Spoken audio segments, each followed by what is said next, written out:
Hello everyone, welcome back to Learning with GeoSnips. We are back with another video tutorial. Today our topic of discussion is how you can just eliminate some of the polygon from your layer.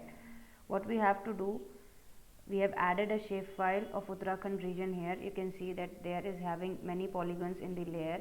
What if I want to remove some of the polygon on the basis of smaller area or larger area? How you can perform this operation in QGIS? What you have to do, first I am selecting some of the polygons in my layer. Like I have selected these many polygons from my layer. Now I wanted to remove some of the polygon from this layer. How I can perform this? Click vector, click geoprocessing and select the last option, that is eliminate selected polygons.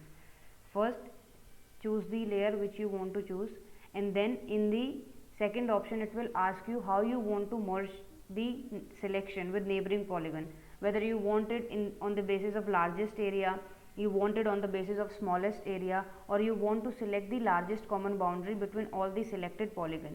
For now we are going with the smallest area. It will just merge all the polygon having the least area, and then I will run the process and then close it. Now you can see, if you want to see the change, this is our original layer and this is our final output layer. If you can see, it has removed two of the polygon, this one and this one, on the basis of smallest area from the selected features. That's how we perform this operation. You can choose the largest area or you can choose the third option as well. So that's it for today. Thank you.